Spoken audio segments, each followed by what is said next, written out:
Right.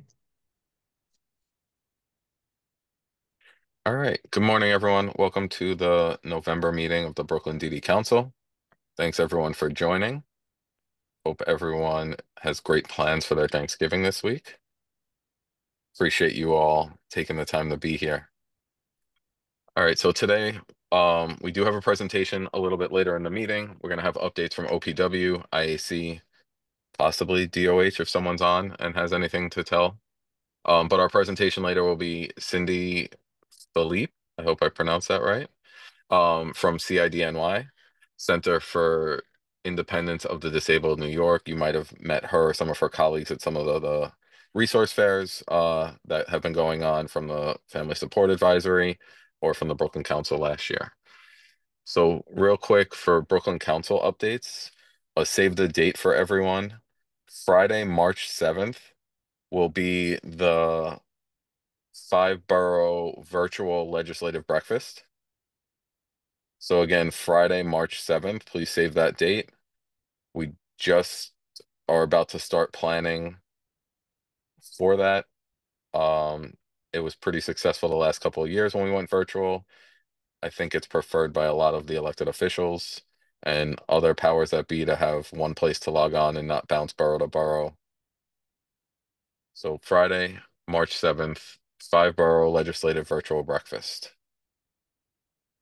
And we'll send out more information as we have it, including links and everything like that as we get that all set up. I don't really have many other updates from the council. Are any of the co-chairs or anyone else want to have any updates on the council's behalf? Brian, this is Chris as the treasurer. One question to ask. Next month's meeting also. So that's up in the air right now. Mhm. I looked at the schedule. The way it worked out, it was going to be also that Monday before Christmas, and I don't think that makes sense. So we'll talk behind the scenes and we'll send out a message if we're going to host it or not. We'll let you guys know as it gets closer. I know some of the other councils across the boroughs don't hold a December meeting because there's a lot of people with time off and things like that. So we'll let you guys know when we have a final decision. Any other updates from any of the co-chairs from the committees from meetings you guys had this month? If I see any other committee co-chairs on here. Oh, there I see Maria. I'm trying Sorry, to Maria. pull my notes up. Okay. I know. I don't. You Maria's see the hat here. on? She Well, I went to Albany on the 19th for the rally in terms of investing in the DSPs. But here locally in Brooklyn, Lucina, who's the chair of the committee, held a workshop. I believe it was with the family support committee. And I did hear it was well attended and that it was very productive. Parents were spoken about how to approach elected officials, what to say. And I think it's something that we probably will continue to do, try to have them advocate locally before going to Albany. They were also given the information of rallies that will be upcoming for next year to see if they will be willing to attend or go with their loved one to Albany to advocate. That's the update from the legislative committee. Thank you. Excellent. And regarding the legislative committee as well, I think Thursday or Friday I had sent out an update from to everyone on the mailing list regarding the NIDA updated talking points and asks for our legislative efforts this year. So Yeah, please keep an eye on the email list. It will definitely help whether you're a parent, professional, individual, advocate, wherever you fall, talk to your elected officials, use those talking points so we can stay all talking on the same points, have our message be loud and strong and heard by everyone that has the power to make decisions. I know after the last couple of weeks with the election, it's been a lot of nervousness in our field regarding the outcomes. But the only thing we can do is continue to band together and have our voices be heard, regardless of what regime is coming in and all the talk we're hearing every day on the news. We still have power with our voices and everything we do to shape what happens to our field. most definitely. We should also widen our net in terms of who we speak to. not only necessarily to Democrats elected officials, but also expanded to Republican elected officials so they could know Mhm. what is our acts, who we are, because some of them do not know who we are, so they could also get familiar with us as a community. And that we have And the power in voting as well. We have a voting block. hmm And I think one of the other important things is not just we always stay local with our local representatives and officials and people in New York State. And I think with some of the shift in OPW and the powers that be, we have to start looking federally as well and making connections there to get the message out because it seems like that's going to be a lot more impactful and influential to get some of the things we want for our field for the schools, for the OPW waiver programs. We have to go above New York State and OPW and get out to some of the federal legislators to really get this message across, especially with the new regime coming in. I think that's going to be most impactful. So Mm. keep an eye out on the email list. I send out as much as I can, whether it's from NIDA, Anchor, any of the groups out there that are doing this advocacy and want families and individuals and professionals to join the mission and attend, whether it's virtual advocacy sessions, in-person advocacy sessions. If we get a big enough interest in Brooklyn, we can see if we can rent buses to get people up there and get people in numbers. Reach out to agencies that are bringing up buses that may have some seats available. I know Maria from at CP Unlimited offered a little Yes. bit of space for the last event. But please reach out to me if there, as events come up, if there is an interest and people don't have a way of getting there, we can explore that. That's one of the reasons and leads me to a point I always forget to bring up, membership dues. One of the things we can do with membership dues. We've had a very slow response this year. I know it's the first year we've asked for dues in about 5 years in Brooklyn. But it's something that's a necessity there. We're all volunteers, and sometimes I think people take that for granted. Everyone that's part of the council is a volunteer. We all are parents, professionals, whatever our role is in the main part of our life, we do this on the side. And there's some cost involved with it, whether it's website, um, other systems we have in place, the fairs, the events, things like that. So please make sure if you're representing an agency, send in your membership dues. It's only $150 a year. It does give you discounts on events that we hold, and it also enables us to do things like get a bus to go up to Albany if that's something that the families of Brooklyn wish for, as well as awards. We used to do award ceremonies for individuals at the end of the council year. We haven't been able to do that or haven't done that since COVID. So those are things we would like to get back to. So please, if you need the membership fees or the paper, reach out to me. Let me know. I can send it out again to everyone. But I think at this point, there's only been 5 agencies, and I know we get a lot more than 5 agencies that attend. Especially when we look at our fair last June, we had 67 agencies in attendance, and most of those agencies attend most of our meetings or committees. Debbie, you want to give a quick update for your committee? I wanted to, yeah, the provider one. We had our meeting at, well, our speaker was Irene Pagonis from Care Design, and she did a great presentation on everything you to know about Social Security, overview of benefits, disability supplement income, the SSI, and she did send that us to the PowerPoint, which I know Christopher did put on the the advisory council's website, and I know he sent it to. If you need it again, he will send it to you. Do you want me to do the advisory quickly? Oh, you could do it real quick, yeah. Okay. When we met on the 19th, we stayed down here. We thank Carrie Banks because we were able to do a joint, we a hybrid. As I said, we did it virtually as well as in person at the Grand Army Plaza Library. It was well attended.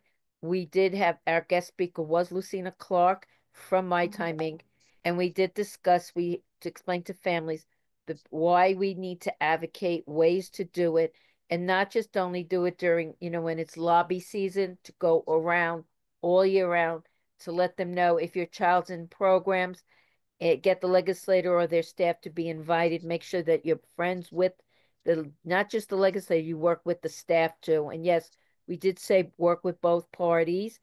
And we did say we do both of us have a big point, Lucina and I. disabilities do not discriminate. Everybody gets a disability.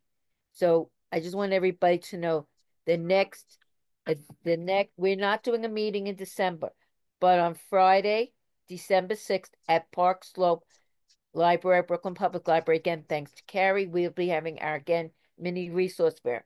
If you are not able to get a table, please still show up, bring your information, and we will, and Carrie and shares it with all of the branches that are in Brooklyn. We put also your information on the advisory council's website, and we do share it with the Brooklyn DD Council. So that's my quick report. Thank you, And Debbie. you're welcome. Next. Melissa, do you have a question? I see your hand is up. No, that was by mistake. I'm sorry. Oh, no worries. Pilar, do you want to give a quick update on, I think you guys had your first Meaningful Day Committee meeting? Hi, yes, that's what I wanted to add. So we did have our first meaningful day committee in October. So far, attendance was good. This was something that we really talked about at the committee, that since it's a combining of the former education committee, child service and transition services and employment services, we put all ourselves together. We're hoping that we'll get more attendance and more participation from parents and advocates in the community.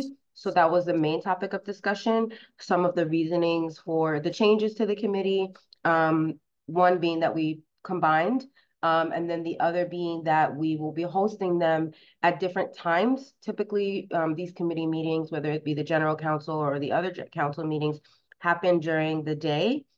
And we find that parents and families are a lot more available in the later afternoons, something they can listen to or just join in on their way home, picking up kids from school. So most of our meetings will be later on in the day, probably about 4 o'clock, 3:30, 4 o'clock, something like that. And we're going to move to a quarterly schedule. We found that it was just too many meetings and we really didn't want to overwhelm parents and families as well. So I'm not sure exactly what we're going to have for the next topic of discussion. I would assume it's going to be a transition topic. January and December and all this stuff kind of puts things on pause with the schools for a lot of reasons. They're out of school, they're on break and all that stuff. But when January comes back around, everyone is full force with transition conversations. So with a transition state of mind, which is kind of where I usually operate most of the time, I did also just want to mention something that I've noticed, a trend, and perhaps the larger group here might be able to bring it back to our resources. We all know that there's been extreme high numbers, right, of intakes for CCOs. And one CCO, I believe Tri-County at this point, has paused all new intakes for their cases. Now, I wonder and I want to know, and this is something that's been asked of me from the community to find out, is OPWDD aware of the pause in overwhelming numbers? Number two, are they going to accommodate people whose evaluations may have been done a little bit over that time limit that updated to within 2 years or within 1 year evaluations while they're applying for eligibility? But it's really that you're just waiting for an intake with the CCO. And if not, what are they, going to do in the interim for that, for folks that are still in the process of getting their eligibility when it comes to transition? So that's a big concern. We're noticing a lot of the people that are transitioning out of schools still do not have CCO. I'm not sure who's on the call from DOE, but we really would love a lot more participation from DOE on the Meaningful Day Committee so we can try to work together and find out where some of the pockets are, some of the holes.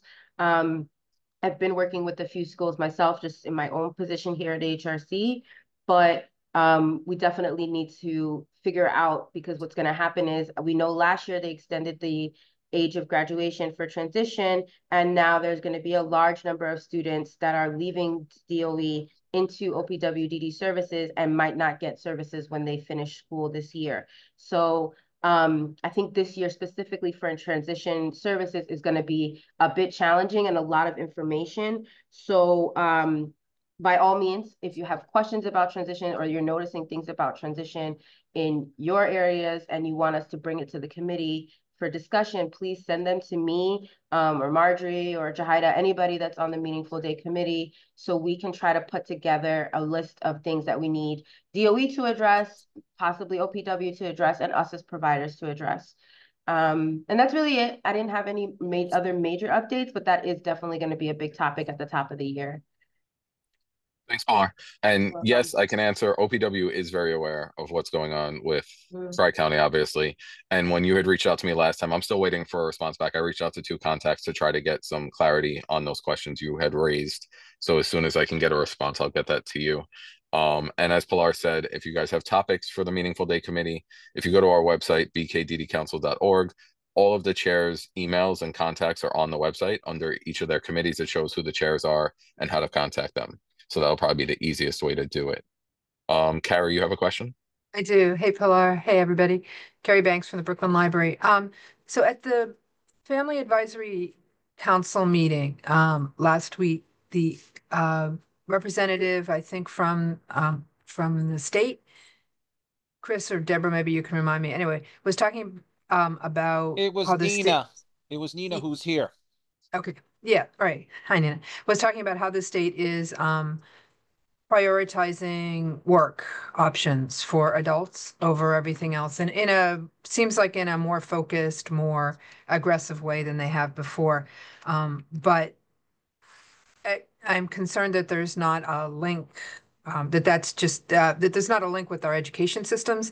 And I mean, everybody here knows if we want people to work, then we need to be supporting them in the skills that they need to work from kindergarten on, basically, right? This isn't something that happens overnight. And that's, something over the years people have talked about in terms of a weakness in the school system and the DD provider system, is that we're not starting early enough, right? I mean, I've been working since I was 11 years old, outside the house since I was 11 years old. So it's not something that just happens in that transition year.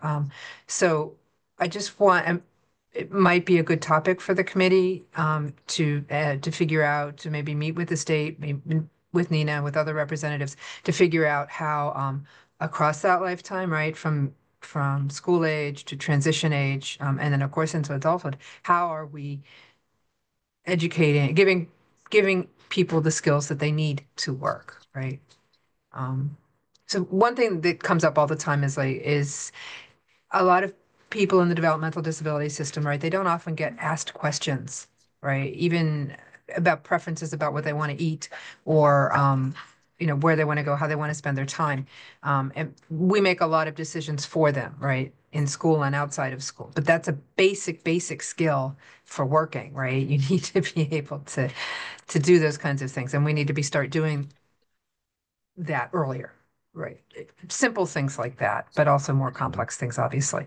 But I'd like to see if we really are, if it's going to be meaningful and if it's going to work, this push towards employment, meaningful employment, it has to start. It has to start in kindergarten. So anyway, I just thought that might be an interesting topic for the committee, and I will get off my high horse now. All right, Debbie, you have a question?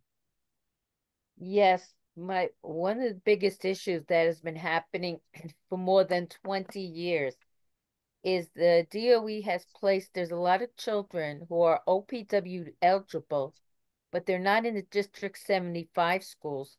They're in the community school, or, as a 10-month program.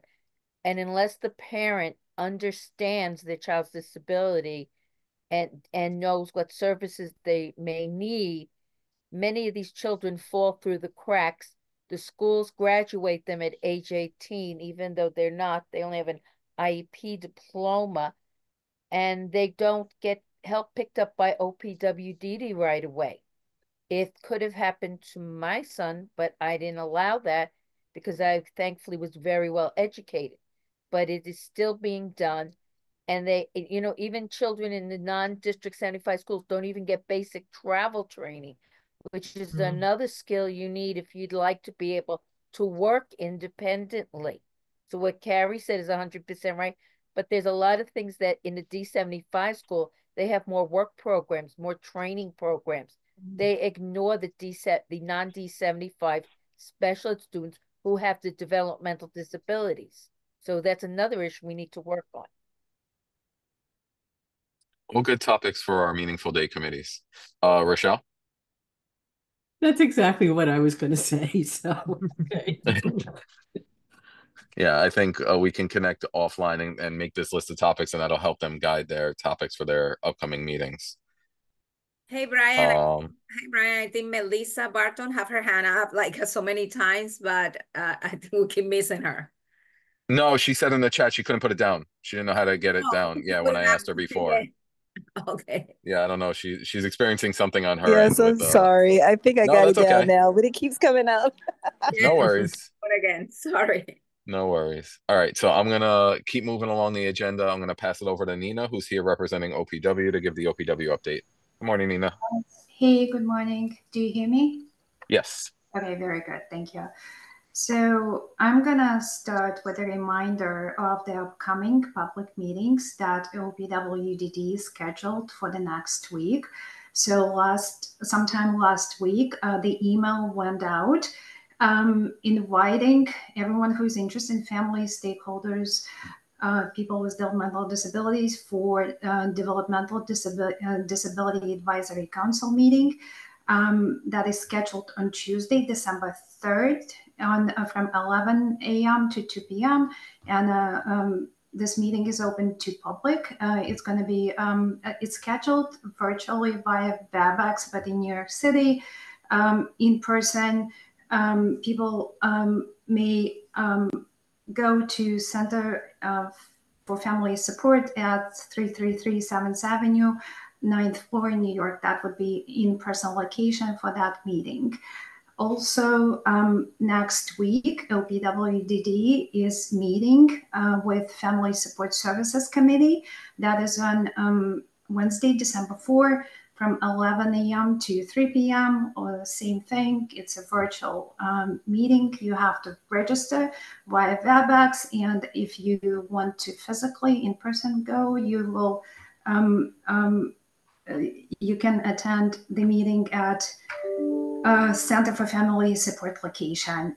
So this is a good platform for these two meetings where you can ask your questions and hear all the updates from OPWDD about the initiatives and our efforts with the strategic planning and etc. I also would like to mention that sometime last week, Georgetown University, it's a center, it's a University National Center for Cultural Competence. They sent an invite for virtual family listening session. So just to give you a quick background, we have launched the partnership with Georgetown University National Center and Cultural Competence and about a year or 2 years ago with the goal of advancing policies and practices of diversity, equity, and cultural and linguistic competence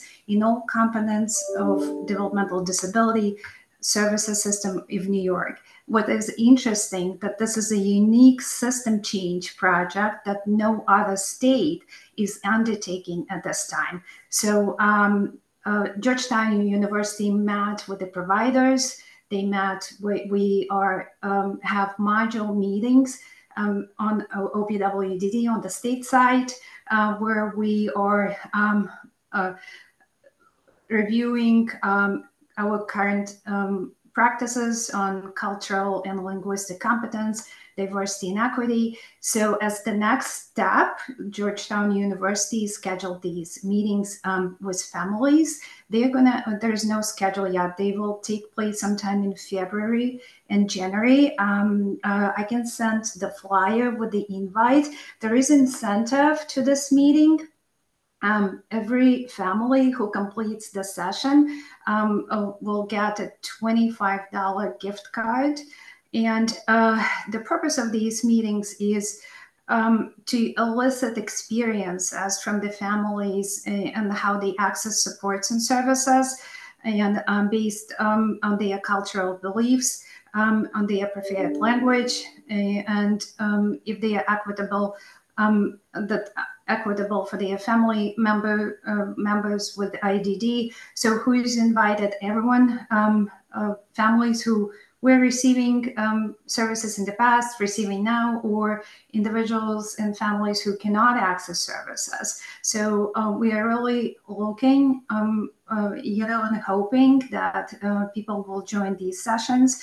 And then, of course, Georgetown University will collect the feedback, and they will be making their recommendations to OPWDD. So with that being said, I can move to some other updates. So last week, and I'm going to probably repeat myself because most of the things I mentioned last week in the FSS and local FSS committee. So Governor Kathy Hochul and New Jersey Governor Phil Murphy, they announced a reduced fare program for passengers with disabilities. They have announced a proposal for a 50% fare reduction for passengers with disabilities using a PATH system. This is currently pending with the Port Authority Commissioner's approval, but riders would be able to apply for the reduced fare program beginning this spring, and with the program going into effect next summer. And the reduced fare will be available through 2 payment options: a unique physical tap card or debit card or mobile wallet that is connected to a tap transit account.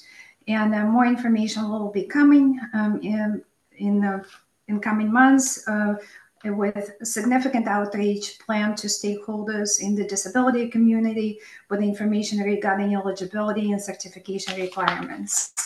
Okay, that's one thing. The other thing I wanted to mention quickly is that on November 6th, OPWDD filed a new proposed regulation, and this is related to the providers.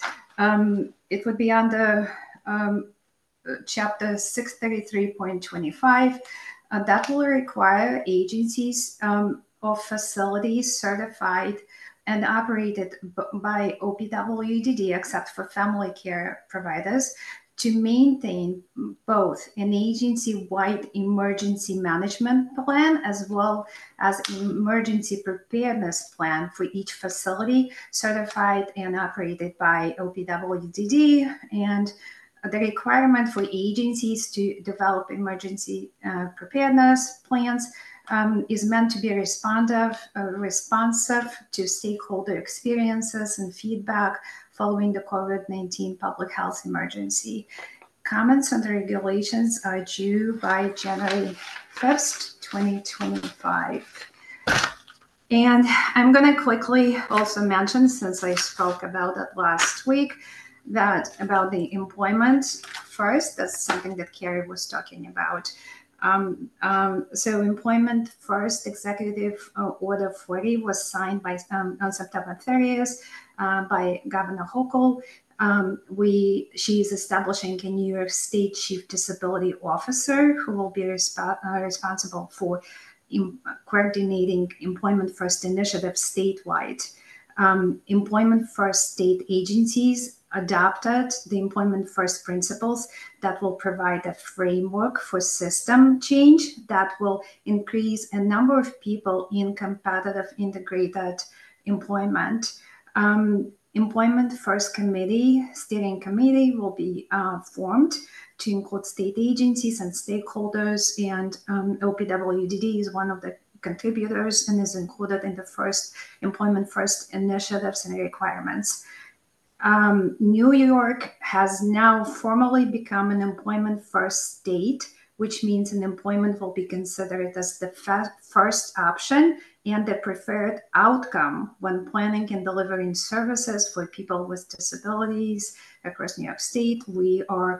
Each state agency will have Employment First liaison. Each state agency will have to develop a plan on adopting the principles. And these plans are due to Chief Disability Officer by October 1st of 2025. State agencies will be also coordinating with OPWDD on guidance documents. New York State allocated funding for various employment first initiatives. Funding will be coordinated with the Chief Disability Office and OPWDD, and activities will include reviewing current OPWDD policies and practices, on improving services, training in employment first principles, identifying service implementation barriers, providing technical assistance to provider agencies, reviewing service enrollment processes, and so on. Our initiatives also include Order 31, Executive Order 31, which committed to making New York State a model employer for people with disabilities. OPWDD continues to participate in Order 31 initiatives. We have recently met as the agency, we met with the Partnership in Inclusive Internship Project to begin to develop opportunities. We increased the number of peer advocate mentor positions. We are participating on a statewide committee with civil service to examine hiring and employee training practices. Also, OPWDD is participating with United States Department of Labor National Expansion of Employment Opportunities Network Initiative, which has been extended until August 2024, I have here, I don't know why. Enabling government agencies in these states to receive consulting, capacity building support, and ongoing mentoring to increase competitive integrated employment for people with disabilities. We also, OPWDD entered into MOUs. It's a memorandum of understanding with Access, our Commission for the Blind, and we'll be have meetings together on training the staff from both agencies that will give us a better understanding how to provide services and improve our services and in our both system for people with developmental disabilities. Okay, that's all for me for today. Thank you. Thank you so much, Nina. Chris has a question for you. Hey, Nina, this is Chris. To answer that question you mentioned about the Port Authority, just to let everyone know, that was part of going to be my report. This reduced fare for PATH trains will not go in effect until the summer of 2025 by federal law, like we do the Omni card here in New York City or at or up to the other areas. It has to be tested first by FDA, the Federal Transit Administration. There is public hearings. I have sent this already to both councils, including the one who's here from another borough.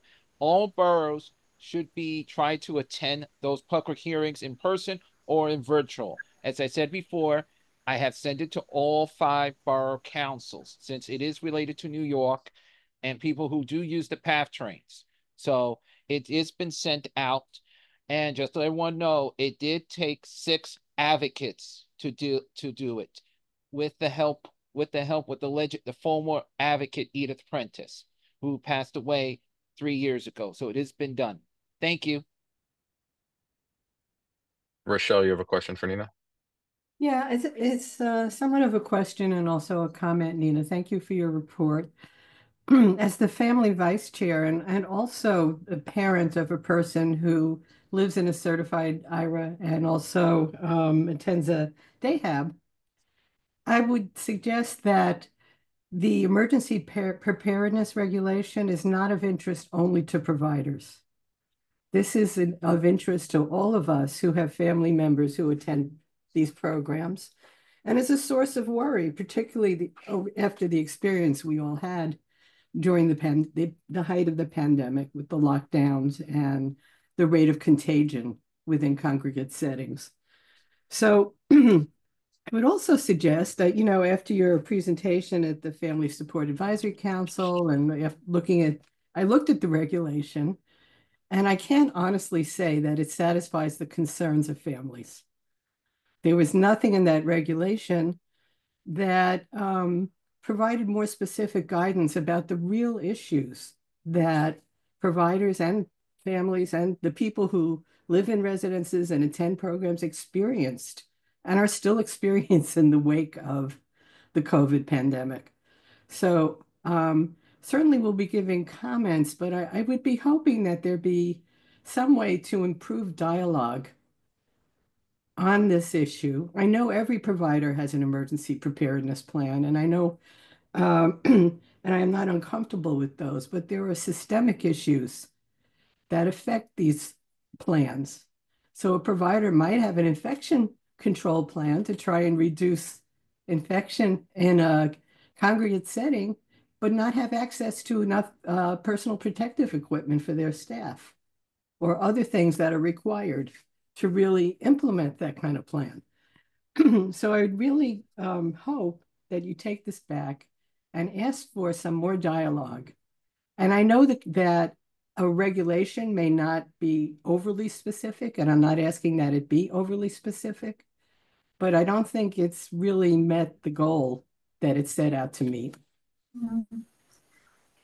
I will thank you for your comments, Rachel. I will take it back, to Delia Tucker and above, but it's also important that you provide those comments, right? That, since you reviewed the regulations, so you have your concerns or more questions or clarity, that you do provide it back via the mechanism that we have suggested. And I think, let me go back. Okay. So how we comments on the regulations are due by January 5th. So I can provide a link for the text to the group. Thank you. Thanks, Nina.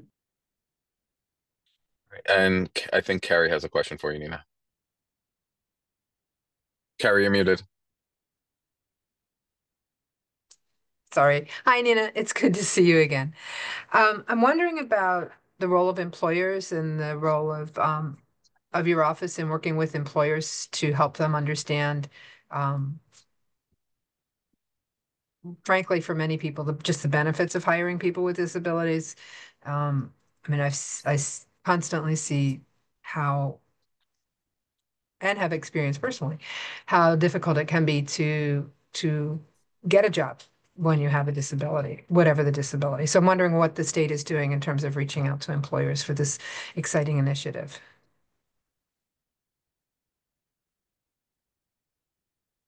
You're muted, Nina. Muted. Yeah, I was muted.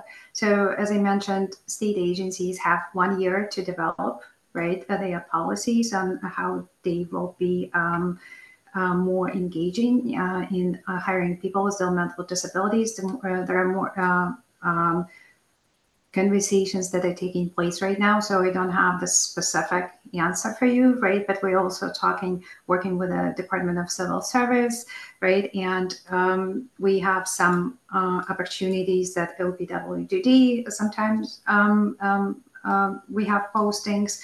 So you probably have to, if someone is interested in a state job, right, you have to register with New York State, I believe with New York State Civil Service, right, to have all the announcements. Okay, but I will take it back and this question, and maybe by the next meeting I will have some more detailed information. Thank you, Carrie. Cool. Just a quick follow-up. I know that one of the barriers we see here at the library that people have applying for any job, but particularly state jobs, is that they don't know how to use computers well enough to go through the application process. So if we're looking at, we need to be working with individuals to help them learn those skills so that they can apply for the jobs even. And while I'm at it, just to tout the library's free access to computers for everyone, for the public at all 3 library systems in New York City. And of course, we also offer, we also teach people how to use the very basic systems like the Microsoft suites and email and things like that. So.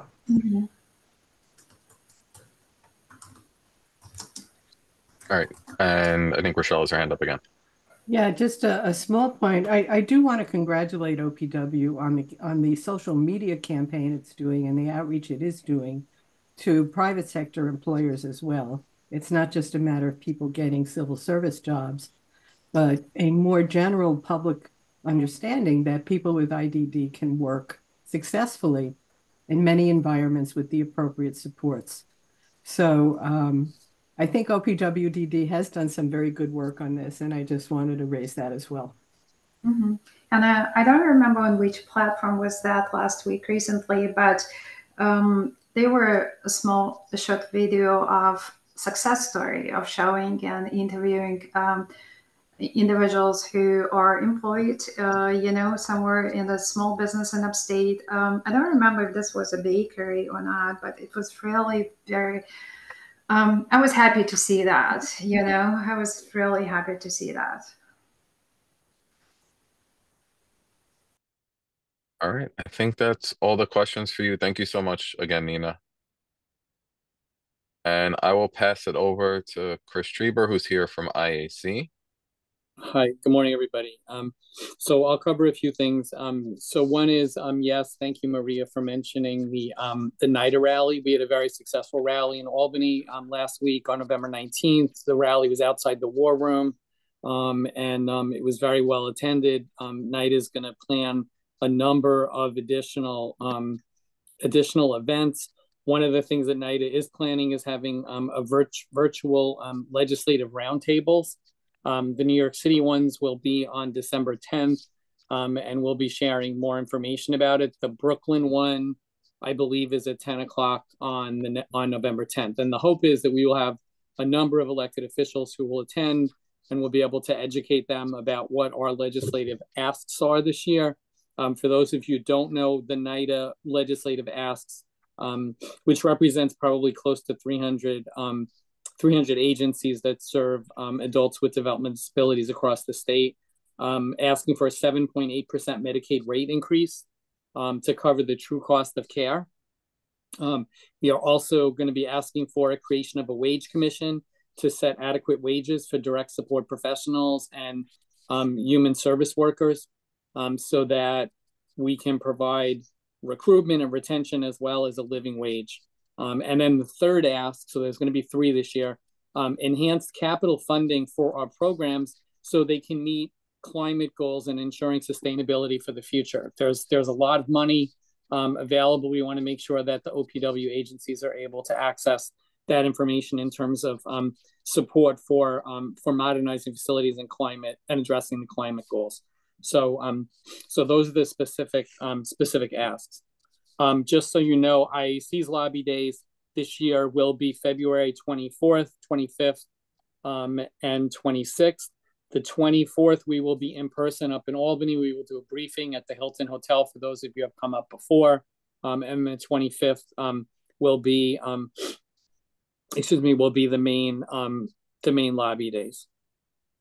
In terms of some education updates, so our education advocacy, we haven't made final decision in regard to what our legislative asks are, but we believe there'll be really sort of 3 focuses. So one will be maintaining another growth factor for our schools. We've been very effective in the last 3 years getting substantial tuition increases, and we need to maintain the fact that our programs continue to get those growth factors. So we will be asking for that. We believe we'll be supporting the Board of Regents ask to address the need for funding for students to remain in school until the age of 22. The Second Circuit Court of Appeals in New York State, as well as the SED opinion of counsel, is that students are entitled to remain in school until they turn 22.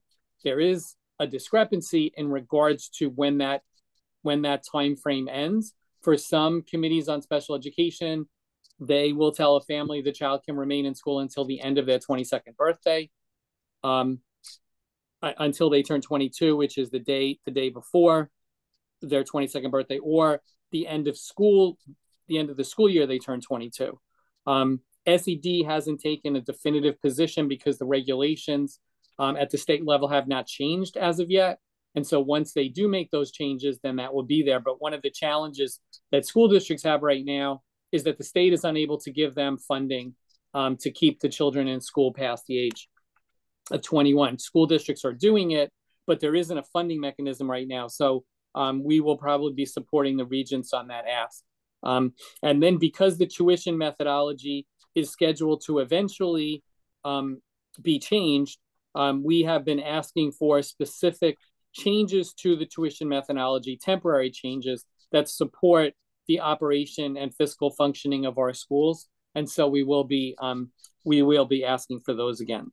And IAC is going to have separate education lobby days this year on May 5th and May 6th. May 5th, there'll be a briefing up in Albany, and May 6th will be a separate lobby day specifically for education issues, which is the first time really that IAC has done that specific. In terms of New York City, the one real area that I want to just sort of mention to all of you, a few weeks ago, the New York City Mayor's Office negotiated a contract agreement with all of the early childhood providers in New York City, all the unionized early childhood providers. That increased, that contract entitled for certain percentage increases over the next few years. In regards to the contract itself, the contract is retroactive back to 2022 of October 1st. So they built in 3% increases each year up until 2026. That means that the majority of early childhood programs right now have or will be getting a 9% increase in their rates as of October 2024. The teachers will get increases, teacher assistants will get increases. And then another 3% in 2025 and another 3.2% in 2026. They also built in a ratification bonus for the unionized workers of $2,000. They built in a summer differential, which is very significant, and I'll talk about that in a second. Summer differential is they get paid additional money if they work in the summer. And they also built in longevity bonuses. Reason I'm telling you this is because the 4410 preschool special education programs have been excluded from these increases. What this basically means is that the salary parity fight that we fought a few years ago to ensure that our teachers were paid the same amount of money, starting salary, just remember that, starting salary as the other teachers in New York City will basically be null and void. If these increases are given to the early childhood unionized teachers and not our teachers, we will struggle to keep staff. We have made that very clear to as many people in the city council and the chair of the city council education committee, Rita Joseph, who has been incredibly supportive of our schools.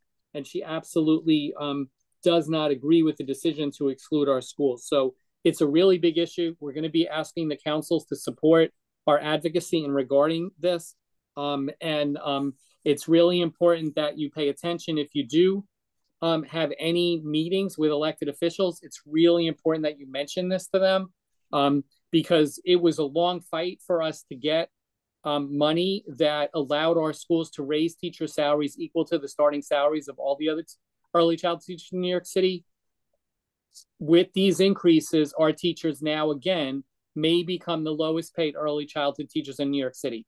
That is not acceptable. And that cannot continue. And we need to put as much pressure as we can on the city council and the mayor's office to make sure that they include our programs in those increases. The last area I'll talk about with you is probably, to me, the most critical issue right now is early childhood. Early intervention, provide services to children from birth to age 3.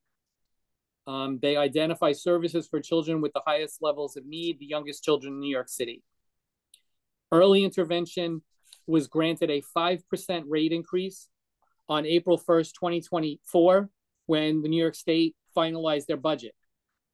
That increase was the first increase for early intervention providers in almost 30 years. We have not gotten that increase. The governor has not granted that increase to our providers. It was supposed to have been retroactive to April 1st. Our providers still have not gotten a penny, and we're in December. Programs are fighting. We are fighting. I participated in statewide advocacy meetings. We are going to try to fight to convince the governor to give our schools that 5%, give our early intervention providers that 5% increase. But the programs are really in fiscal trouble. It's really, really difficult for them to continue to operate. And then on top of it, New York State Early Intervention switched the data support structure for early intervention. On October 15th, they switched to something called the Early Intervention Hub, the EI Hub. That switch has been a disaster. New York City itself and the New York City Bureau of Early Intervention has told us that they are unable to really effectively use the system, that there's significant performance issues of this system. What that basically means is that there's very few referrals being processed for children under the age of 3, and there's very few service authorizations. That means that there's a massive backlog of babies who need services who aren't getting them at all. And they're not even in the system yet because the system is so delayed. There is going to be a meeting at the state level, the State Early Intervention Coordinating Council meeting. I think it's December 3rd, if I'm not mistaken. And that meeting is going to afford people the opportunity to speak up about what's going on. If you work with the youngest children, you know that the system is really struggling to basically process cases. And we are going to try to do everything we can to force the state to address this. But right now, it's the babies, the children and their families who are suffering and who are not able to get services. So I wanted to let the council know it is something that we may be asking all of the councils to weigh in on. And we will certainly keep you apprised of that. The last thing I'll mention to all of you, some of you may know, I'm not sure if you do or not, this probably will be my last report as a member of IAC. I am going to be leaving the Interagency Council. I've been here for about 13 years. I accepted a position as Vice President of Advocacy Services for AHRC New York City. I will be directly involved in helping support their advocacy.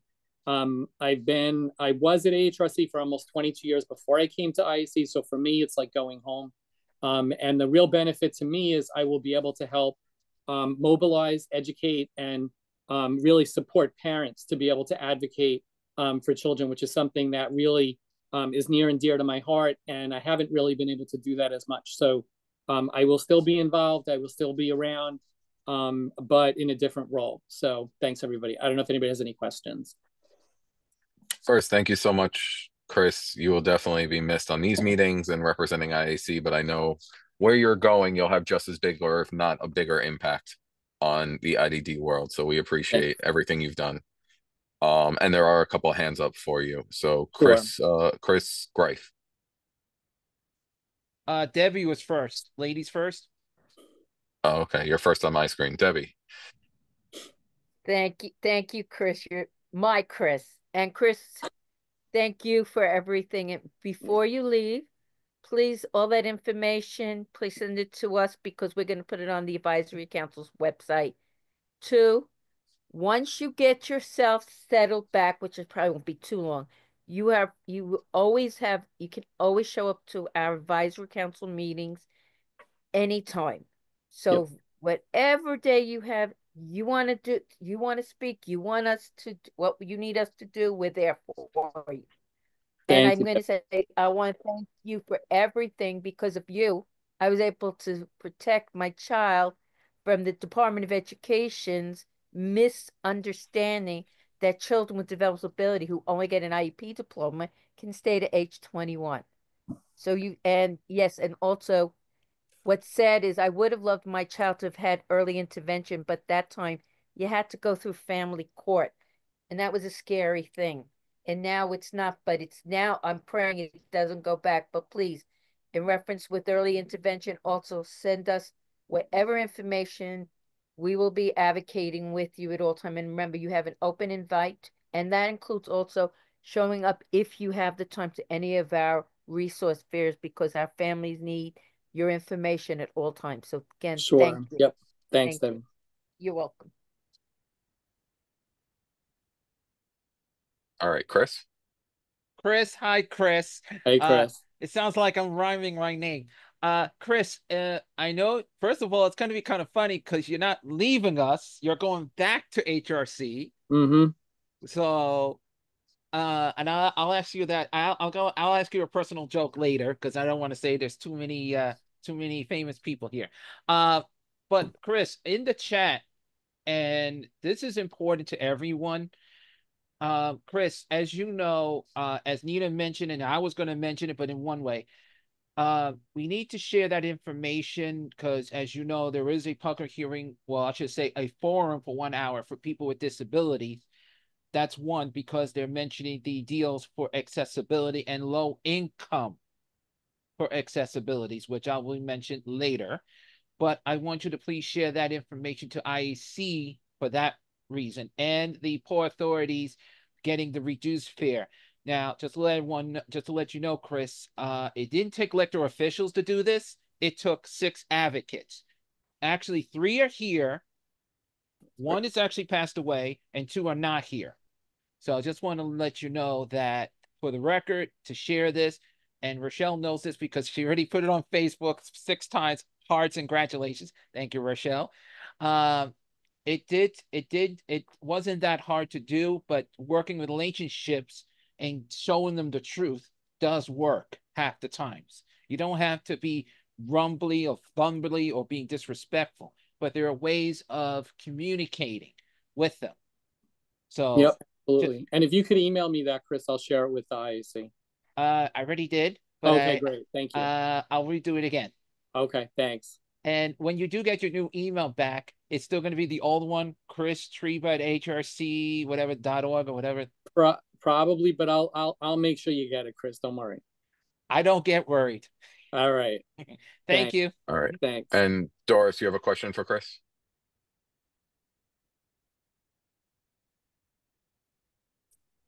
Okay. Hi, Chris. Sorry. Could you clarify for me what is an EI hub? You said they have trouble accessing. What is that? Sure. So you hear me? It's yes, yeah. So it's the early intervention. Really, is that an online process? Yeah, it's the data system and billing system that they use for early intervention. So all of the cases, all of the children's information has to be inputted into it, and then that's how they process the cases. That's how they develop the IFSP for the family. That's how they develop all of the service authorizations. And it's so backlogged that it's taking so long just to do one IFSP that it's backlogged the whole system. And the transition took place on October 15th. The system was shut down a week before to allow for the transition to happen. So we are looking at a backlog of well over a month of cases.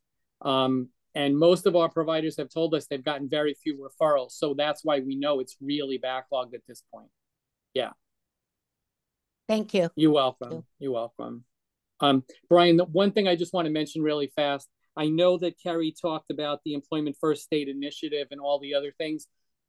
I just want to let you know that State Ed and OPW are working together. I'm part of the Development and Disabilities Advisory Council Children's Committee, and they have been talking to each other about what's going on in terms of how to do that. I totally agree with you, Carrie, that unless you start in elementary school and start to focus on what you want the outcome to be when when students become adults and leave the system, you're never going to be able to achieve that goal.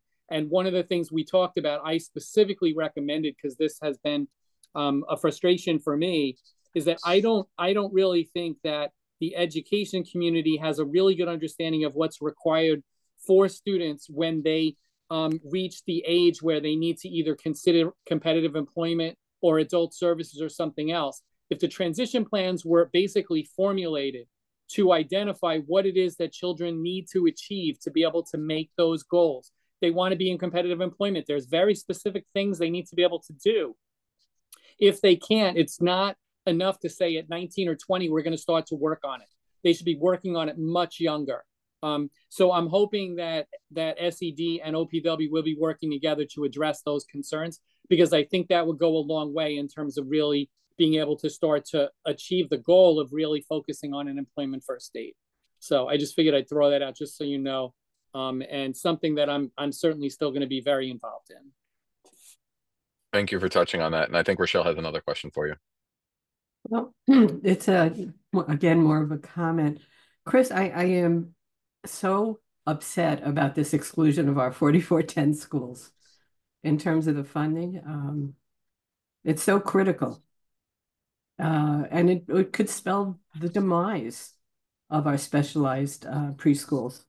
So I think this is something that our council has to get very active in our legislative committee, because it will affect so many parents of special ed.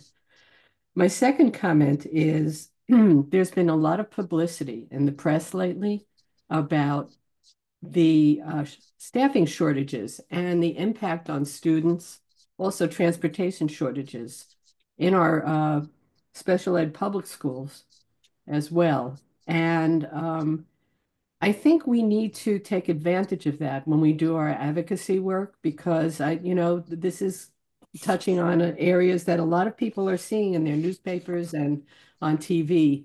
And I think people are starting to become more aware of the special ed programs and how important they are.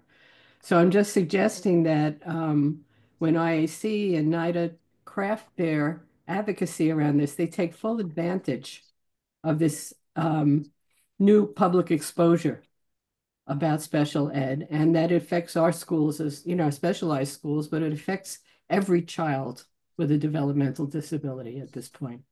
Yep. No, thank you. Thank you, Rochelle. Yeah, absolutely. One of the biggest challenges for especially the preschool special education programs and school age programs is staffing the classrooms. We know that about a year ago, there were more than 100 classrooms closed statewide because preschool teachers were not available to operate those classrooms. So it's a huge issue. And you're absolutely right. It ties directly into the fact that if they do not give our schools these increases, we're gonna see large numbers of vacant teacher positions again in our preschools. The funding that they gave us to increase the teacher salaries in our schools made a difference. We have the data to prove it.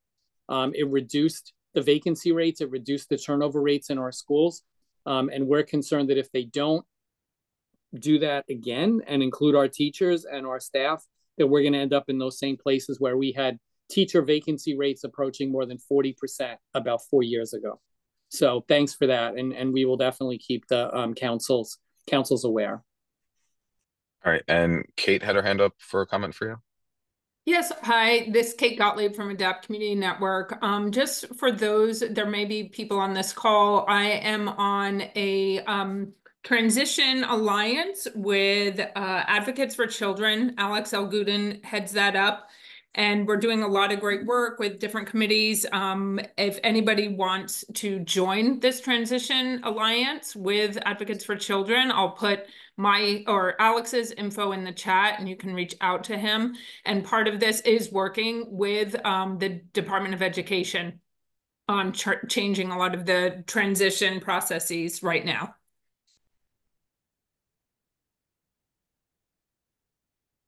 Second that emotion. Debbie, you have another question for Chris? Yes, Chris, can you please tell IAC before you leave, and also the other advocates, that when a lot of times, a lot of my families, like including me, we're not always attached to agencies, and we want to go up during lobby days, and no one asks us. They don't ask the advisory councils unless we're with an agency, and that's really sad because, here we're willing to put ourselves out.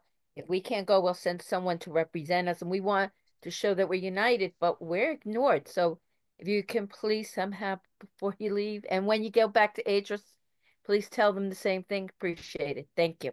Yep, I will. Thanks, Debbie. You go. All right. Again, thank you so much, Chris. You will be missed in this role, but I know we will not be missing you for long because you will be everywhere that we are. So we appreciate you.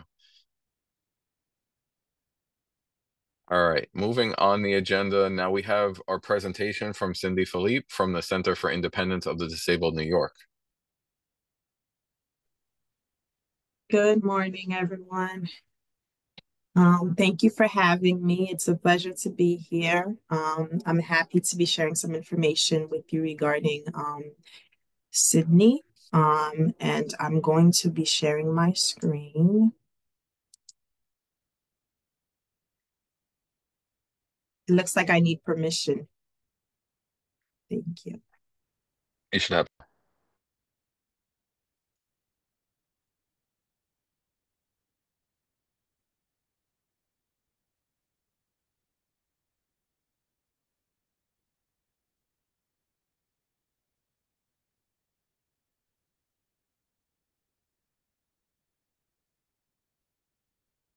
Okay, is everyone able to see my screen?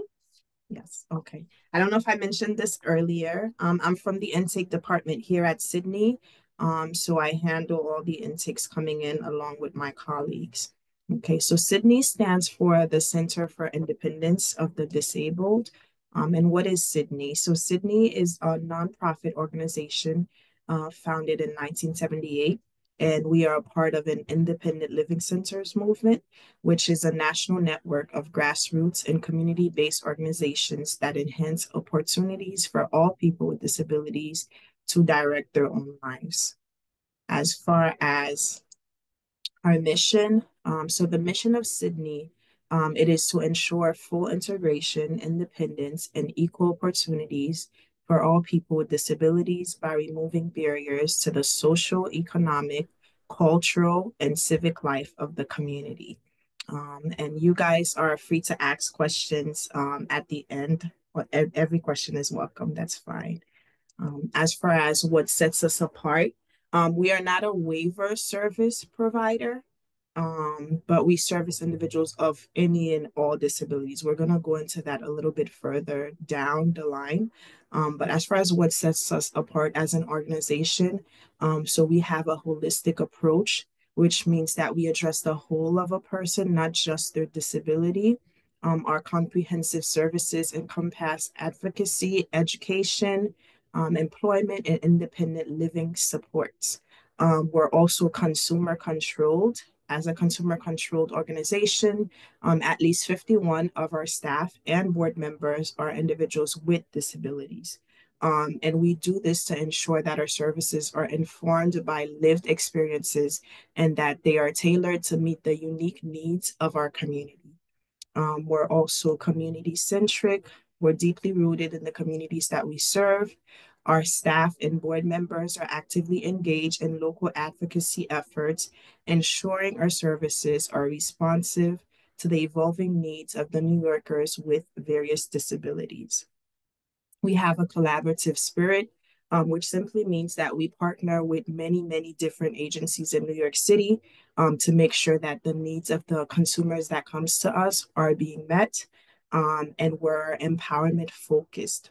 Like many other OPWDD agencies, our services are designed to empower individuals with disabilities to take control of their own lives. We provide the tools, resources, and all of the supports necessary to overcome barriers and achieve independence. Okay, I'm going to go into this. So there are a couple of things that CIDNY focuses on a lot. I would say advocacy is one of them, and definitely education.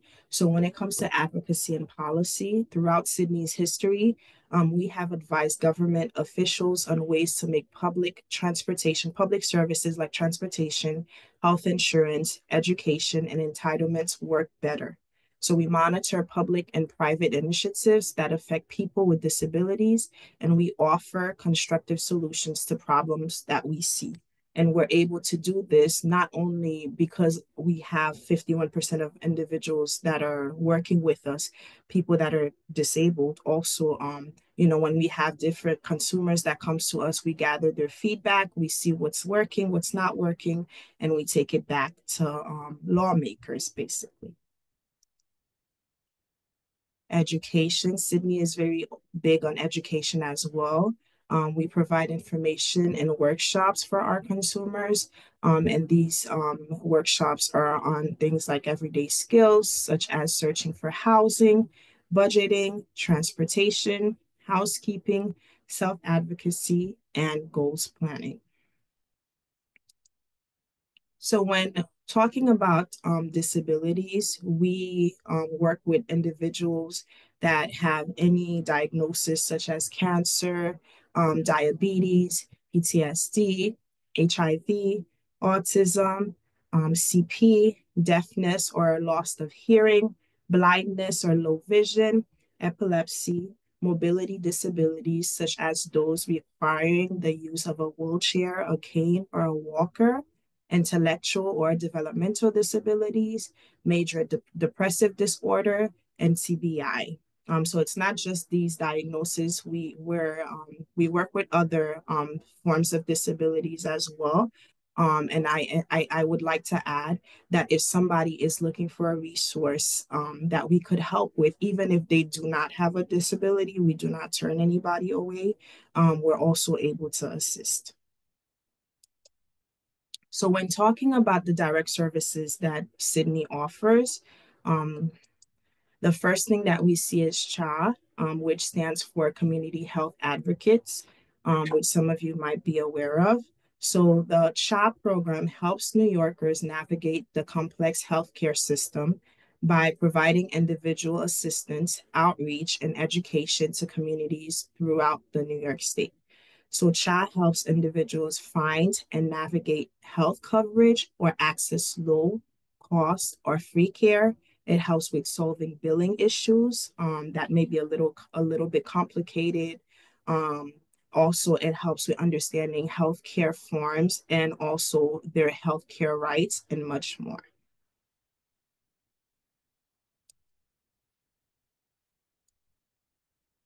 Another direct service that we have is employment. So the Department of Employment Vocational Rehabilitation Services at CIDNY focuses on assisting all people with physical, sensory, medical, mental health, learning, or developmental disabilities to prepare for, find, and maintain employment, attend school, and pursue their vocational aspirations. So we do this with other agencies, such as the Adult and Career and Continuing Services, which is Access VR, which I'm pretty sure a lot of you are familiar with, the Workforce One Career Sensors, the Veteran Direct Care Program, and the New York State Commission of the Blind. We have another service that is called the Independent Consumer Advocacy Network, which stands for ICANN. And ICANN is the New York State Ombudsman Program for people with Medicaid who need long-term care services. So CIDNY is a part of the ICANN network and the exclusive agency for FIDA IDD. We help with New Yorkers with enrolling in and using Medicaid managed care plans that cover long-term care services such as a home attendant or needing a nursing home. We can also work with you to help you decide what plan is right for you. If you already have a plan, we could help you with solving problems that you're currently having with your plan. We could help assist with providers and also use negotiation or formal appeal processes. We have the long-term care ombudsman program. So the term ombudsman, it's advocates for people living in nursing homes or assisted living facilities and family type homes. There are over 53,000 seniors and people with disabilities who are residents of these facilities. This program is run under the Older Americans Act and is funded for the federal government by the federal government in New York State. So CIDNY's ombudsmen work with residents to make sure that their rights are protected, their needs are met, and any complaints that they have are resolved. We also have mental health services. So the mission of our mental health services is to provide accessible, informed mental health services to individuals with disabilities through a multifaceted approach. Our initiatives include a variety of programs aimed at improving mental health supports. So when looking at the mental health services that we offer, this includes mental health practitioner continuing education program, reassurance counselors, mental health benefits counselors, and also consumer education. The next program that I'm going to go into is NOEP, which is the Nutrition Outreach and Education Program. So this program is basically working with individuals that are facing any issues pertaining to food. So we assist with signing up for SNAP application, which is also known as food stamps.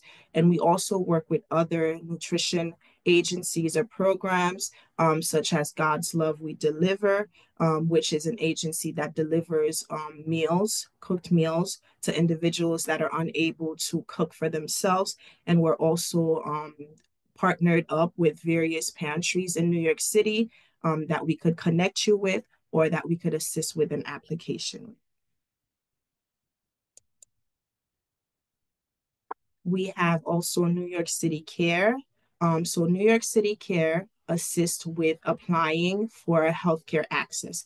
So it's different from regular insurance, right? So it guarantees low to no cost services for New Yorkers aged 19 and older who do not qualify or can afford health insurance. With New York City Care, you could get a unique membership card to access health services, choose your own doctor, and also get affordable medications. So some services that New York City Care covers is primary and preventative care, women's health, medications 24/7, eye care and glasses, specialty care such as heart care, arthritis, joint care, bone care, foot care, weight loss, stomach pain, surgery, ear, nose, and throat, and psychiatry/mental health. We also assist with alcohol, tobacco, and substance abuse. We provide supports through that program with services such as housing, food, and nutritional help. We have another program, which is called New York Connects. And the New York Connects program is a free program. It is a trusted place to go for information about services and resources that support people with various types of disabilities. We work with New Yorkers of all ages with any types of disabilities, whether they live at home, in a nursing home, or in another residential setting. Our counselors help people make informed decisions about short-term and long-term services and support options, including help with benefits enrollment. We make sure that people are directly connected with their resources and that the resources that they need to achieve and maintain their independence. Okay, we have our Olmsted Housing Subsidy. So this, the Olmsted Housing Subsidy is a rental subsidy for seniors and individuals with chronic disabilities. It helps seniors and people with disabilities leave long-term skilled nursing facilities or prevent nursing home placement. And it does this by providing access to private housing in the community. So participants in this program have access to supportive services to ensure that community-based services are in place and that they know and understand their rights and responsibilities. Participants through this program are also free to choose any housing that meets the requirements of the program and is not limited to units localized and subsidized housing projects such as senior housing.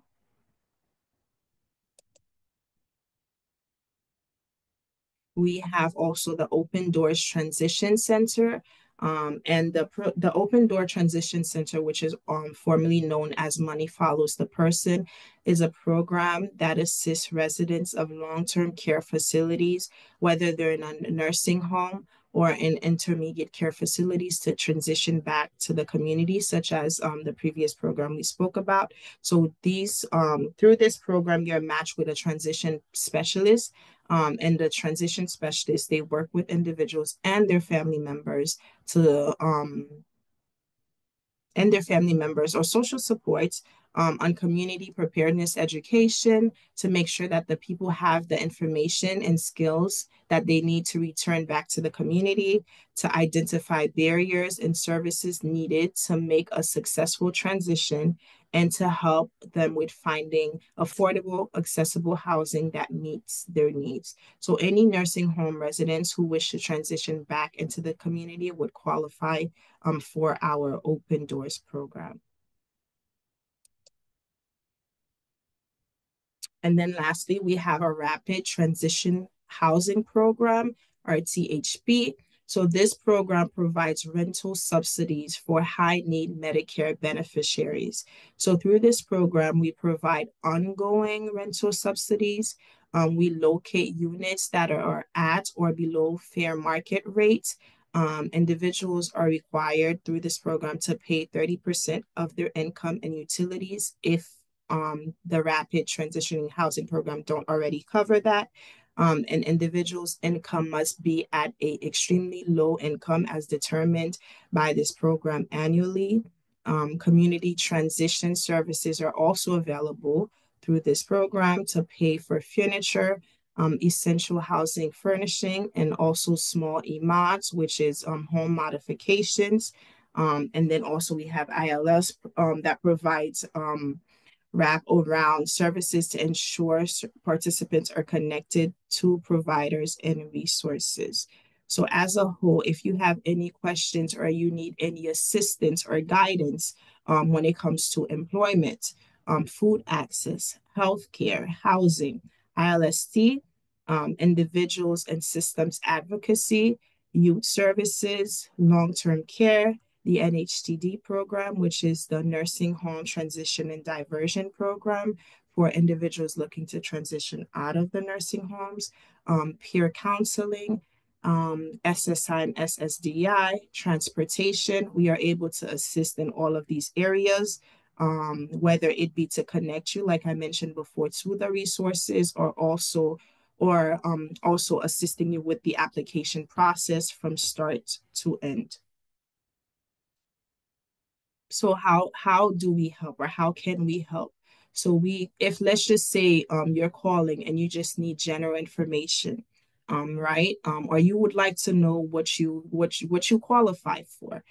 So once you call, or if you're not calling for something specific, we can also conduct a benefit screening, right? And it could be for healthcare, SNAP benefits, heating assistance, SSI, SSDI, tax benefits, veterans benefits, housing subsidies, prescription assistance, unemployment insurance, subsidized transit, long-term care options, amongst other benefits.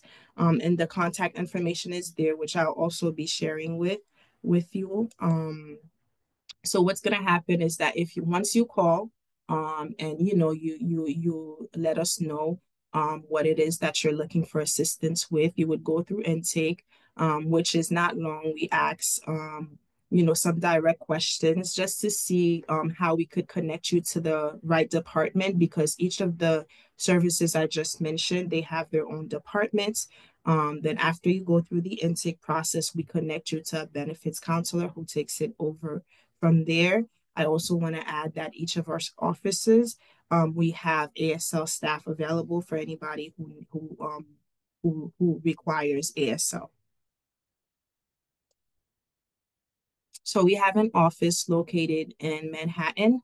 The address is 1010 Avenue of the Americas, which is also known as 6th Avenue. And if you're taking public transportation, we have many, many different trains that goes in that area, the B, the D, F, M, N, Q, R, and W. And we're open from 9 a.m. to 5:30 p.m. We also have our main location in Queens. This is located at 80-02 Kew Gardens Road. We have the E and the F train that travels there if you're taking public transportation. Our hours there are also from 9 a.m. to 5:30 p.m. We have hub sites located in Brooklyn and in the Bronx as well. But our two main locations are in Manhattan and in Queens.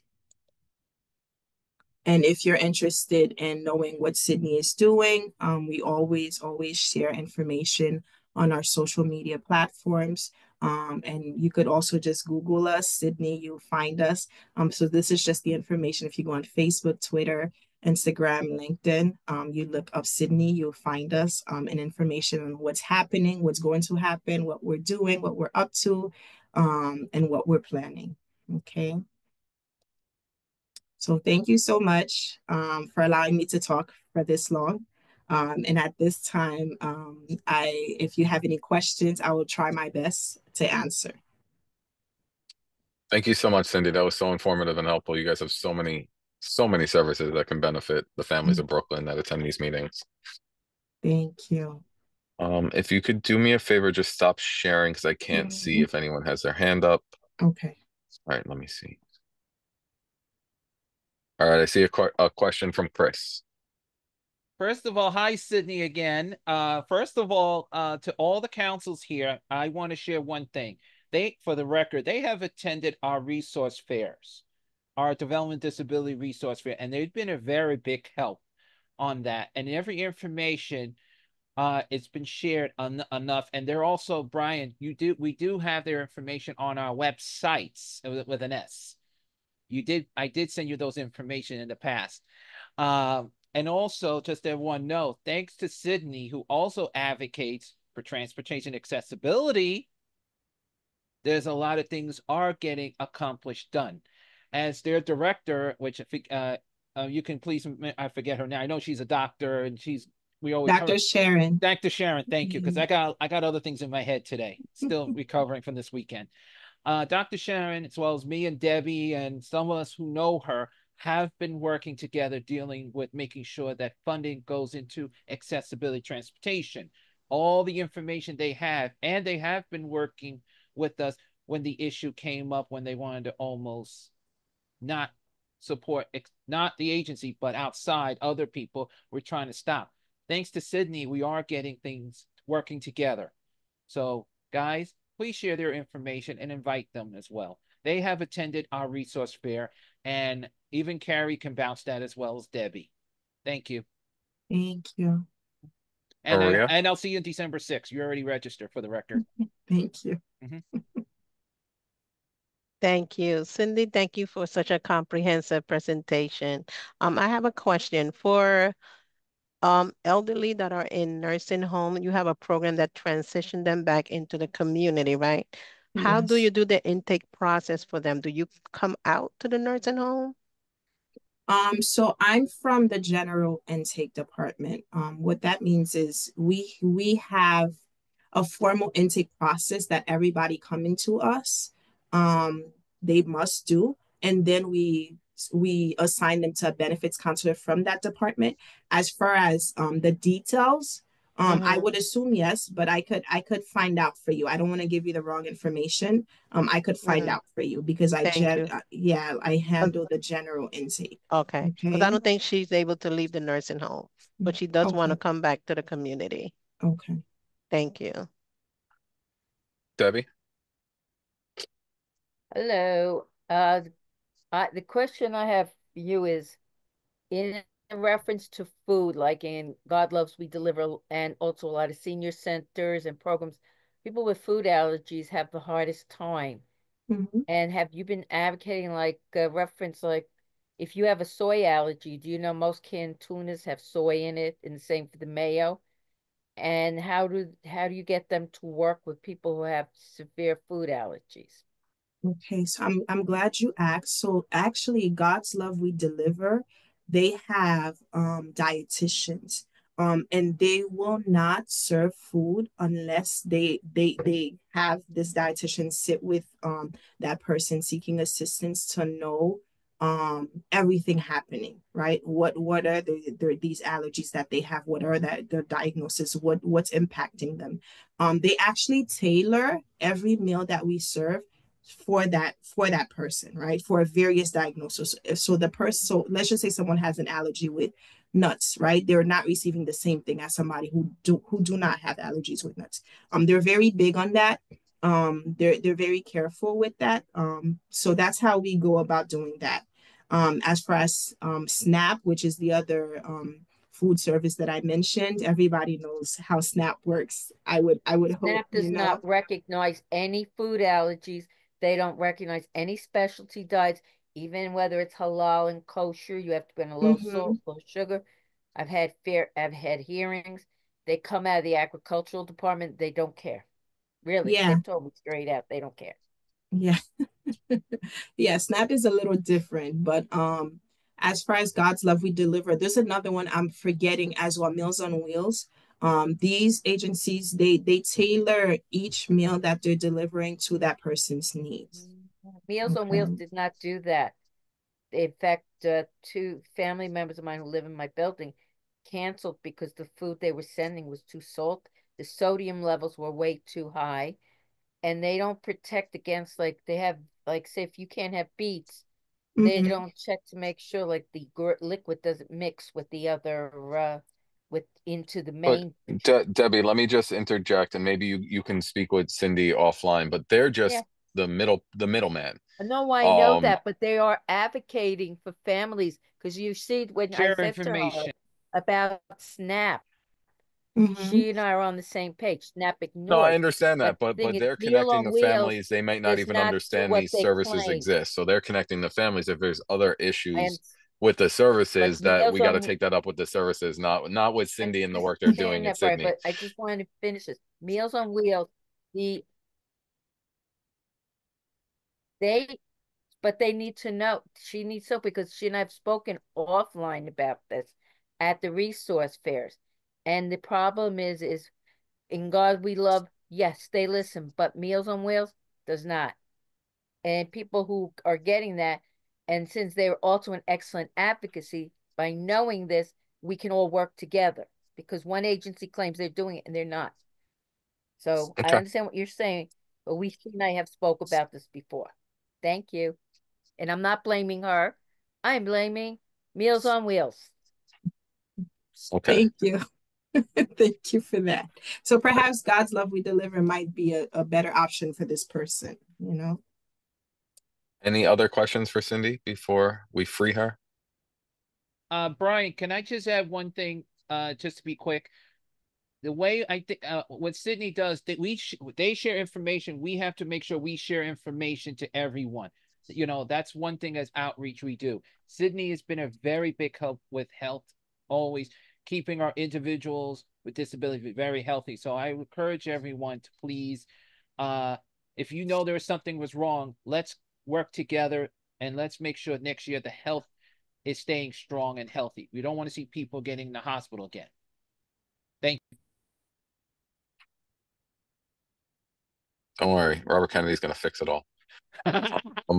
Yes, he probably will, but food allergy sadly can kill you before he gets us.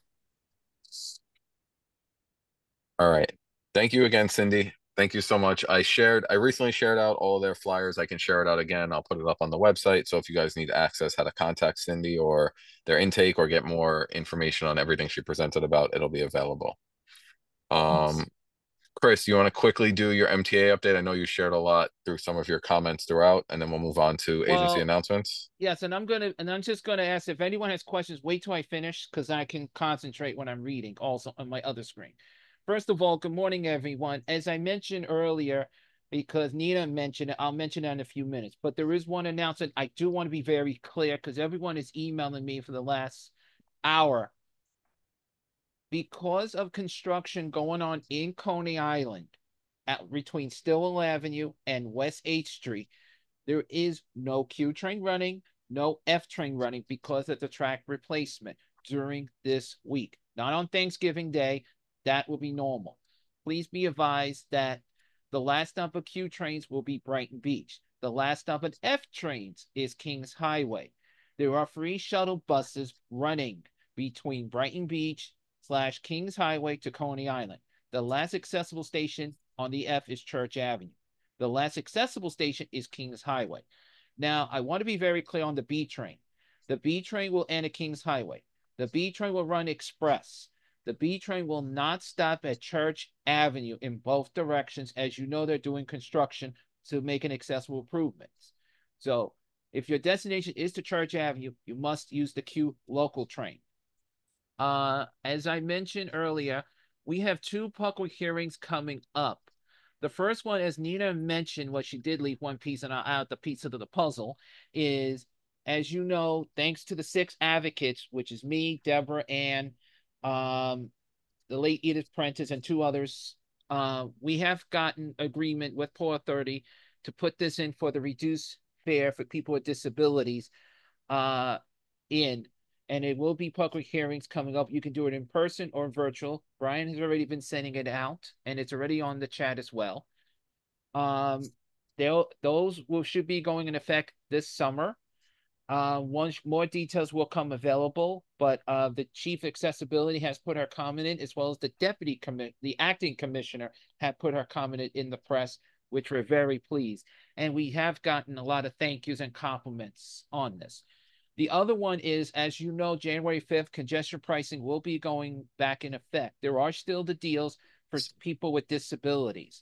That attachment has been sent out to all councils, and that's including Manhattan, who I know she's here, Mary, from the advisory. So I will encourage you, please, to share this information, because there is a deal in the works. That has not stopped. There is a way of getting a discount. All that information, and Chris, I already sent it to you already, as well as Winnie. So I will challenge IAC to please try to attend or put your comments in. The other thing is because of the first one is regarding people with disabilities, so everybody knows what the information will be available. We are asking everyone to please try to attend the one with the first one that is coming up, and I'm scrolling down so I can make sure I have it in front of me. Sorry, because right now the computer just went somewhere else.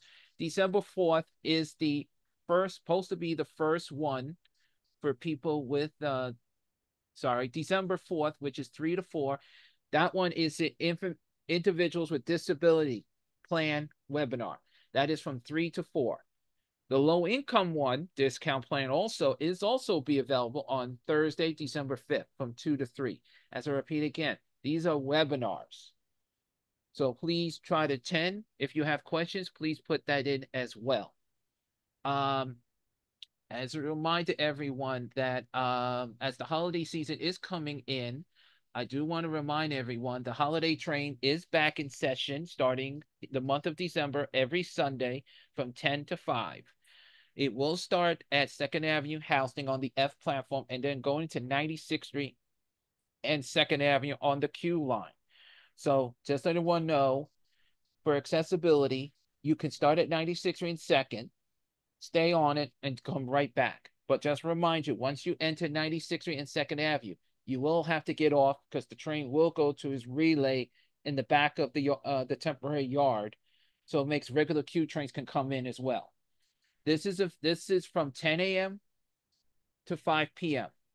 So I will remind everyone, every Sunday in the month of December, from the 1st to the 29th, it will be running. I will be there every Sunday, but not the 29th at this time. But I'll remind everyone, and the holiday train is there. The Transit Museum store has the old toy trains. Have a little fun. And at this time, I'm going to say is, stay tuned for more accessibility openings, for more elevators in the boroughs. There will be opening. I do not have information what days are going to be in or what elevators are being right now. We do have elevators being replaced because the elevators may be broken down or they're 23 or 20 years old. They have to be replaced immediately. And there are accessible reroutes. We are notified. I already notified someone okay. I was notified some elevators had to be shut down early because the mechanical of those were breaking apart. Second, the signages, when it has accessible reroutes, somebody must be rigging them down. If they are, please let MTA know or let me know and I'll forward it to the MTA signage to replace the new signs. Those I have at this time. If anyone has any questions for me. All right. Thank you, Chris. I don't see any hands or comments in the chat, but I'll let you know if anything pops up. And now we'll move on to agency announcements. Again, I encourage every agency or anyone making an announcement, hopefully you put it in the chat. The chat and the video will be posted on our website probably by tomorrow. but now's your time to make announcements for everyone to hear. And first up is Doris.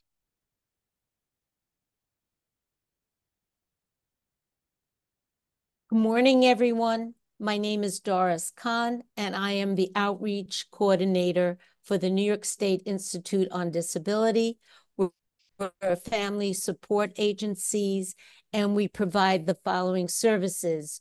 We have openings for evaluations for the purpose of obtaining OPWDD eligibility for individuals who do not have Medicaid and live at home in Brooklyn, Queens, Bronx, and Staten Island.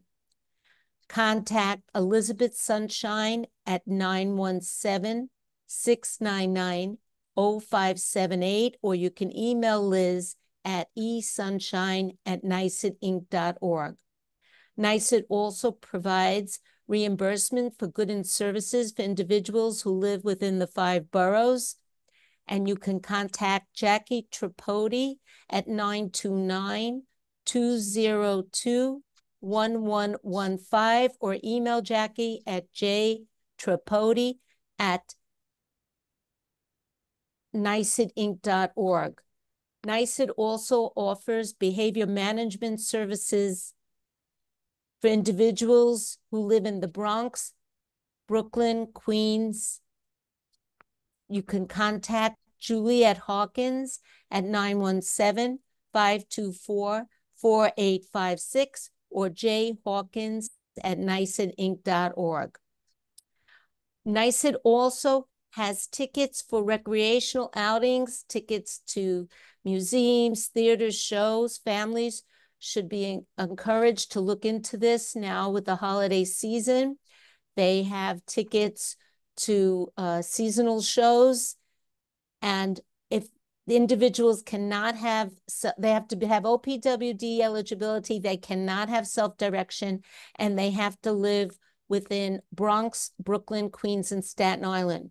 For more information about this, contact Sarah Alton at 718-494-6457, or you can email Sarah at salton@nicidinc.org. NICID also provides transportation services. What's nice is if you get tickets from us, we provide you with the transportation to go to the event that you have tickets for. The individuals have to live within the Brooklyn, Bronx, and Staten Island. We also provide transportation services for medical appointments. We do not provide transportation for individuals who have self-direction services or reside in Manhattan. You can contact John O'Grady at 917-747-9424 or email him at jogrady@nicidinc.org. All this information is in the chat. I want to wish everybody a happy Thanksgiving. Thank you. Thank you, Doris. Next up is Carrie. Hi again. Carrie Banks from the Brooklyn Public Library. So I've put some exciting events in the chat. First of all, Chris, thank you very much for putting the information again about the Developmental Disability Resource Fair. We also have our monthly chance to speak individually with a family educator about navigating disability systems for children and youth up to the age of 22, up through the age of 22. So the information is there. Basically, you call or email me and we set up an appointment for the first Wednesday of the month. This year, I believe that's December 4th. And finally, because everybody is celebrating, we want to give you a chance to practice celebrating and relaxing. So on December 14th, we have a concert in partnership with Music for Autism. We have pianist Winona Wang will be at the Brooklyn Heights Library from 1 to 2. There are no eligibility requirements, of course, there never are for library programs, and like all library programs, they are free. So the information is in the chat. Again, I moved it down so you can see it, and we hope to see you there. That's it for the library this next month. Thank you all. Take care. Thank you, Carrie. Next up is Matthew. Hi everyone, this is Matthew with YI. I am the program supervisor for the Independent Living Skills Group. It is an OPW family support program that we provide. I have an upcoming session that's gonna be from it starts next week, December 5th, and it goes through 10 Thursdays. So from December 5th through February 6th. It is in person and it's hybrid, so it's gonna be in person with a virtual component, but we are really encouraging people to come in person. I have added the flyer to the chat, and I also had added the information to the chat earlier on. So yes, please, if you have any referrals, please do reach out to myself, and my contacts are listed in the flyer. Thank you so much. And as for anyone, I'm looking targeting Brooklyn families, 18 and older, and they do have to live at home in the community family support program. Thank you. Thank you, Matthew. Chris, you have an announcement? Yes, I do. I just got this, and Brian, I just emailed you as well. The New York, do you receive New York State benefits? SNAP is actually doing a survey. So they're asking every family or who has it to please do the survey. Just got it, at least I got it at least 24 minutes ago. So it's already been shared already on the Advisory Council's Facebook group page. And Brian, I did email it to you as well. And it will be going to our website later on. Okay. Thank you. No problem. Erica. Good morning, everyone. Just with a brief announcement, here at Heaven's Hands, we currently have openings in our day programs in both Brooklyn and in Queens, as well as our ComHab and respite programs in both Brooklyn and in Queens. If you have any individuals or families that are currently interested in touring or getting more information in regards to our programs, they can definitely give me a call at 917-946-2901. Thank you. Thank you, Erica. I don't see Matthew. Is your hand back up, or is it from before? Oh, sorry, it's from before. Oh, no problem. I don't see any other hands or comments. So with that being said, Jacqueline. Greetings, everybody. I hope everybody is well. Some of you may receive the email from me already, but I am the Community Engagement Specialist here at OPWDD. AHRC, I just saw the message. Well done. I just wanted to share a OPWDD project initiative. Some of you are probably familiar with the Georgetown project, but we are continuing to move forward. And we have family listening sessions as well as folks with lived experience listening sessions coming up. My hope is that you all can share this initiative with folks who have service access and those who may not have service access, to get the word out. There is an incentive for folks who do participate. My hope is that we can reach as much people as possible to help share information about this project. And thank you again. Thank you, Jacqueline. Brian, I have a question for Jacqueline. Go ahead, Chris. Hi, Jack. When you get a chance, can you please email this to the Advisory Council, Brooklyn, so therefore we can put it on our website? Okay, can you put the email in the chat if you can? I have someone else here. She can take the email addresses and we'll get that to you as soon as we are finished here. Yeah. And just to let you know, it is anything like comes up in those events, we do make sure I know Brian does it, I know I do, and I know the next borough next to me definitely does it on their website too. We just want to make sure that families are aware of this. Thank you so much. Yeah, I've been working with Brian. He has been extremely supportive in this journey as far as sharing information. Yes. And you all have been extremely receptive. I look forward to seeing you all at the listening sessions. Like I said, not just for folks who we serve, but also folks who may not have service access yet or who may have lost service, just getting out the word to share it. And like I said, it's an incentive. The holidays are coming. You never know. So I look forward to seeing you all, and thanks for the space. Jacqueline, can you put your contact information in the chat, please? Absolutely. Thank you. All right. I don't believe we have anyone else, so we can end our meeting. Just want to wish everyone a happy Thanksgiving.